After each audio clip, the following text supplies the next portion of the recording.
Halo, assalamualaikum warahmatullahi wabarakatuh. Alhamdulillah, sahabat-sahabatku, sahabat-sahabat GSN dimanapun Anda sedang berbahagia. Oke, di senja kali ini, meskipun diguyur hujan, kita tetap aktivitas rutinitas di hari Rabu senja, kajian pekanan di sekretariat kita, di sekretariat Juliha, Malang, Jatim. Kesederhanaannya seperti ini, guys. Ini untuk para murid-murid, siswa-siswa yang mengikuti kajian rutin. Ada banyak peralatan, APD lengkap, pisau-pisau juga ada. Nah, di sana juga ada media untuk handling sapi ya. Ini replika sapinya gede, guys, dan berat ya. Itu alat untuk menguliti. Di sini untuk alat asah mengasah. Oke, sahabat-sahabat GSN, alhamdulillah di senja hari ini saya sowan kepada guru saya. Beliau ini adalah Mudin di RPH Kota Malang. Nah, tentang sembelihan tadi malam yang sempat saya lakukan, ada sekitar 5 ekor sapi dan salah satunya banyak sekali menuai kontroversi. Nah, sekarang kita akan menyimak penjelasan dari beliau-beliau yang lebih senior di RPH, bagaimananya tentang teknik, aturan dan lain sebagainya di rumah pemotongan hewan Kota Malang ini. Baik, assalamualaikum Gus Andri. Waalaikumsalam. Assalamualaikum Pak Mudin. Waalaikumsalam. Untuk sahabat-sahabat yang kepingin mengenal lebih dekat dengan beliau berdua, mungkin bisa nanti saya sertakan nomor WA-nya dan juga Facebooknya Gus Andri ini Andri pakai I ya, Andri Sujatmiko, okay? Andri Sujatmiko itu nama Facebooknya, dan Pak Mudin nama Facebooknya. Oh, tidak Facebookan Pak Mudin, tekun. Oke, begini, saya ke Pak Mudin dulu. Ini beliau berdua ini sama-sama Mudin di RPH Gadang. Gus Andri juga Mudin aktif di RPH Kepanjen. Walaupun sekarang hanya 1-2 ekor sapi yang disembelih tiap malam, maka beliau bergabung ke RPH Kota Malangnya, mendampingi Pak Mudin yang sudah lebih dari 12 tahun menyembelih di RPH. Sejak beliau masih pengantin baru dan sekarang sudah punya anak 3. Yang pertama itu sudah SMP kelas 3. Nah, seperti itu. Oke, Pak Mudin, mohon diberikan penjelasan yang lengkap, sedetail-detailnya bagaimana teknik sembelihan di RPH. Monggo. Assalamualaikum warahmatullahi wabarakatuh. Waalaikumsalam. Kepada sahabat dan teman, sahabat-sahabat GSN semuanya, ini untuk mengklarifikasi sesembelihan tadi malam ketika Pak Muhtar di RPH. Semuanya itu letak sesembelihan atau urat-urat yang terputus semuanya itu sudah putus semuanya. Hanya saja ketika kita membuat video atau yang lain itu hanya sekilas, terus betul-betul tidak kelihatan. Dan untuk kedepannya nanti insya Allah begitu sudah menyembelih, aku berharap untuk teman-teman semuanya, terlebih lagi dari GSN, kita nanti betul-betul memperlihatkan betul-betul putus atau tidak. Dan yang tadi malam itu kelihatan tidak putus karena kulit leher yang ada di atas itu tidak tersobek, tapi hulkum marik dan kesemuanya insya Allah putus. Alhamdulillah, seperti itu penjelasan dari Pak Mudin yang kebetulan tadi malam beliau sendiri yang menvideo seluruhnya sembelihan saya. Oke, seperti itu ya klarifikasi daripada saya dan Pak Mudin sebagai pelaku yang melakukan sembelihan tadi malam. Oke, selanjutnya saya ke Gus Andri.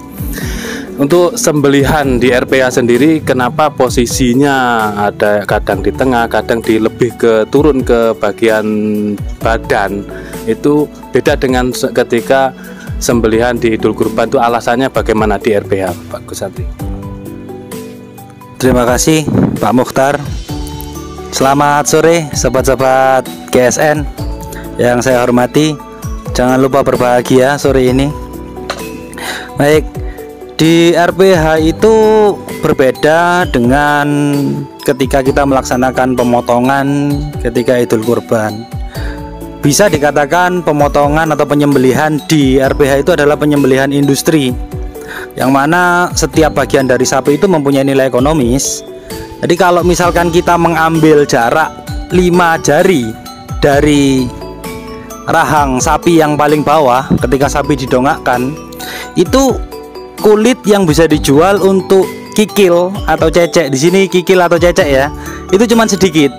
Nah, makanya itu kan bisa dijual. Makanya kadang orang yang punya sapi itu minta di tengah, kadang minta di belakang. Yang jelas itu masih dalam dap sembelihan. Itu masih dalam dap sembelihan. Tidak boleh pindah ke nahar, tidak boleh pindah ke nahar di atas leher atau di di bawah leher atau di atas dada. Itu tidak boleh. Tetap masih dalam dap sembelihan. Yang terpotong pun juga masih sama, 2 wajeden, 1 hulkum dan 1 mari tetap. Kemudian nilai ekonomisnya itu kenapa di tengah? Yaitu tadi, biar kulitnya itu bisa dimanfaatkan untuk kikil. Kadang bisa dijual untuk krengsengan, ada juga bakso kikil. Nah, itu ngambilnya dari kulit kepala yang bawah itu tadi. Kalau dipaksakan seperti Idul Kurban yang hanya 5 jari, nilai ekonomisnya kan kurang. Nah, bisa jadi orang-orang yang jual kikil atau krengsengan itu ya semakin menurun nantinya. Kemudian selanjutnya, pemotongan di RPH atau pemotongan industri, penyembelihan industri di RPH itu berbeda juga dengan pemotongan atau penyembelihan ketika Idul Kurban. Kalau Idul Kurban bisa kita buka selebar mungkin, kulit bawah dan kulit atas terputus semua, jadi kelihatan terbuka semuanya seperti itu. Nah, kalau penyembelihan industri dilakukan seperti itu, maka berkurang lagi nilai ekonomisnya. Jadi volume kulit yang digunakan untuk dijual sebagai krengsengan kikil itu akan berkurang. Makanya diambil pemotongan yang seminim mungkin sobekannya, tapi tetap syaratnya harus memotong wajeden, hulkum, dan mari. Adapun video yang diperlihatkan Pak Mukhtar itu memang sudah diklarifikasi. Kita lihat selalu setiap non-mudin yang menyembelih itu selalu ada proses screeningnya. Ketika selesai menyembelih, saya atau Pak Mudin ini selalu melihat sudah tuntas atau belum. Karena seperti itu. Dan rata-rata alhamdulillah semuanya itu tuntas penyembelihan. Adapun tadi malam yang disembelih Pak Mukhtar itu sudah tuntas. Yang enggak terpotong cuma lehernya saja Pak Mukhtar. Kalau sampai sapi disembelih terputus lehernya kayak ayam, bahaya malah ini. Jadi semua urat sudah terputus. Memang kecil ya sobekannya itu sedikit, karena ya itu tadi, agar nilai ekonomisnya itu tetap ada. Dan juga orang-orang yang bekerja di RPH ini juga merasa nyaman, alhamdulillah masih bisa bekerja besok harinya. Seperti itu Pak Mukhtar. Terima kasih. Alhamdulillah, terima kasih penjelasan dari Gus Andri dan Pak Mudin. Mungkin satu lagi pertanyaan buat Pak Mudin. Di RPH sendiri itu ada berapa kelompok sih selain tim dari Juleha ini? Assalamualaikum warahmatullahi wabarakatuh. Kegiatan kita tiap hari ada beberapa elemen, yaitu pertama jagal yang punya sapi, pekerja jagal, anak buah jagal, dan yang lain. Terutama di situ ada Juleha, kita semua betul-betul di situ ada jurus sembelih halal untuk menghalalkan sebuah produk daging yang dikonsumsi oleh masyarakat umum. Hadirlah kita di sini atau di RPH, Pak Mukhtar juga betul-betul itu menghalalkan sebuah produk produk sapi, produk daging yang nantinya dikonsumsi oleh masyarakat umum. Dan di situ ada beberapa elemen. Pertama, jagal, terus ada anak buah jagal, terus sama kita juleha, terus ada beberapa elemen lagi juga, dokter juga ada, dokter hewan khususnya juga ada, petugas sanitasi juga ada. Semuanya di situ aktif semua. Dan di situ ada laporan, nantinya ada laporan, kita lapor satpam dan lain-lain, banyak petugas-petugas di sana. Mungkin ini yang dapat kami sampaikan. Assalamualaikum warahmatullahi wabarakatuh. Alhamdulillah, mungkin seperti itu yang bisa kami sampaikan, kami klarifikasikan kepada seluruh sahabat-sahabat GSN dimanapun Anda sedang berbahagia, Anda sedang menonton konten-konten dari GSN. Misalkan ada pertanyaan-pertanyaan yang lebih mendetail tentang apapun, bisa nanti menghubungi langsung ke Gus Andri lewat inbox di Facebook Andri Sujatmiko, atau ke Pak Mudin, nanti kami sertakan nomor WA-nya. Jadi kita bisa sharing. Bahkan untuk sahabat-sahabat GSN yang di luar kota Malang juga bisa, kami membuka lebar-lebar untuk bergabung dengan kami mengikuti penyembelian di setiap malamnya. Ngoten nggih, Gus. Nah, diizinkan oleh beliau berdua untuk bergabung menyembelih, langsung mencoba pisaunya dari rumah, diasah di sini juga bisa, atau bahkan langsung membeli produk GSN, dipraktek, dicobakan di RPH juga bisa, silahkan. Ya, oke. Kita tunggu kedatangannya, bisa sharing, ngobrol-ngobrol, ngopi, banyak saudara, dan tentunya banyak ilmu yang akan kita dapatkan.